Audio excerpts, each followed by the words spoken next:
ನಮಸ್ಕಾರ ವೀಕ್ಷಕರೇ, ಐಡಿಯಾ ನ್ಯೂಸ್ಗೆ ಸ್ವಾಗತ.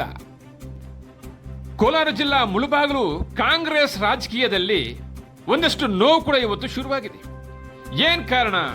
ಕಾಂಗ್ರೆಸ್ನಲ್ಲಿ ಸುಮಾರು ವರ್ಷಗಳಿಂದ ಕಾಣಿಸ್ಕೊಂಡಂತ ಶಿಸ್ತಿನ ಸಿಪಾಯಿ, ಕಾಂಗ್ರೆಸ್ನ ಹಿರಿಯ ನಾಯಕರು, ಹಿರಿಯ ಮುಖಂಡರು ಹಲವಾರು ಕಾರ್ಯಕ್ರಮಗಳಲ್ಲಿ ಭಾಗವಹಿಸಿ ಹಲವಾರು ಕಾರ್ಯಕ್ರಮಗಳನ್ನು ಯಶಸ್ಸು ಮಾಡದೆ ಸುಮಾರು ಜನರನ್ನ ಇಲ್ಲಿ ಗೆಲ್ಲಿಸ್ತಕ್ಕಂತಹ ನಾಯಕರು, ಕಾಂಗ್ರೆಸ್ನ ಹಿರಿಯ ಮುಖಂಡರು ಶ್ರೀಯುತ ನೀಲಕಂಠೇಗೌಡರು ಇವತ್ತು ನಿಧನರಾಗಿದ್ದಾರೆ. ಇವರು ಬೆಳಗ್ಗೆ ಇವತ್ತು ಸೋಮವಾರ ಎಲ್ಲೋ ಒಂದ್ ಕಡೆ ಮನೆಯಲ್ಲಿ ಸ್ಟ್ರೋಕ್ ಹೊಡೀತು.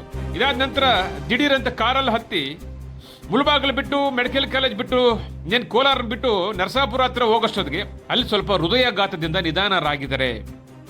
ಇರಲಿ, ಮುಳಬಾಗಿಲಲ್ಲಿ ಕಾಂಗ್ರೆಸ್ನಲ್ಲಿ ದೊಡ್ಡ ಹಿರಿಯ ಮುಖಂಡರು ಹೋಗಿರ್ತಕ್ಕಂಥದ್ದು ದೊಡ್ಡ ಆಘಾತ ಅಂತ ಕೂಡ ಹೇಳ್ಬೋದು. ಶ್ರೀಯುತ ನೀಲಕಂಠೇಗೌಡರು ಕಾಂಗ್ರೆಸ್ನಲ್ಲಿ ಅಪಾರ ಸೇವೆಗಳನ್ನ ಮಾಡ್ಕೊಂಡು ಬಂದಿದ್ದಾರೆ. 3-4 ಜನ ಶಾಸಕರನ್ನ ಗೆಲ್ಲಿಸ್ತಕ್ಕಂಥ ಇತಿಹಾಸ ಇದೆ. 5 ಬಾರಿ ಲೋಕಸಭಾ ಸದಸ್ಯರು KH ಮುನಿಯಪ್ಪನವರನ್ನ ಗೆಲ್ಲಿಸ್ತಕ್ಕಂಥ ಇತಿಹಾಸ ಇದೆ. ಹಲವಾರು ಕಾರ್ಯಕ್ರಮಗಳನ್ನು ಮಾಡಿರ್ತಕ್ಕಂಥದ್ದು ಅಷ್ಟೇ ಅಲ್ಲ, ಇವರು ಸೇವೆ ಮುಳಬಾಗಿಲು ತಾಲೂಕು ಎಲ್ಚೇಪಲ್ಲಿ ಡೈರಿಯಲ್ಲಿ ನಿರ್ದೇಶಕರಾಗಿದ್ರು, ತಾಲೂಕ್ ಪಂಚಾಯಿತಿ ಸದಸ್ಯರಾಗಿ ಅಧ್ಯಕ್ಷರಾಗಿದ್ರು, ಅದಾದ ನಂತರ PLD ಬ್ಯಾಂಕಲ್ಲಿ ಸದಸ್ಯರಾಗಿ ಅಧ್ಯಕ್ಷರಾಗಿದ್ರು, ಅದಾದ ನಂತರ DCC ಬ್ಯಾಂಕಲ್ಲಿ ಸದಸ್ಯರಾಗಿ ಅಧ್ಯಕ್ಷರು ಕೂಡ ಆಗಿದ್ರು. ಅದಲ್ಲದೆ ಆವಣಿ ಬ್ಲಾಕ್ ಕಾಂಗ್ರೆಸ್ ಅಧ್ಯಕ್ಷರಾಗಿ ಸೇವೆ ಸಲ್ಲಿಸಿದ್ರು, ಅಪೆಕ್ಸ್ ಬ್ಯಾಂಕ್ ಅಲ್ಲಿ ಡೈರೆಕ್ಟರ್ ಆಗಿದ್ರು.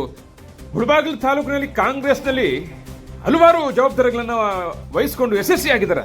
ಯಾವುದರಲ್ಲೂ ಕೂಡ ಇವರು ಸೋಲಿಲ್ಲ. ಏನೇ ಇರಲಿ, ಇವತ್ತು ಒಂದೆಲ್ಲೋ ಒಂದ್ ಕಡೆ ನೋವಾಗ್ತದೆ. ಕಾಂಗ್ರೆಸ್ನ ಮುಖಂಡರಲ್ಲಿ ಈಗಿನ ಪರಿಸ್ಥಿತಿಯಲ್ಲಿ ನೋಡ್ತಾ ಇದ್ರೆ ಕಾಂಗ್ರೆಸ್ನಲ್ಲಿ ಎಲ್ಲೋ ಒಂದ್ ಕಡೆ ನೋವಾಗ್ತದೆ.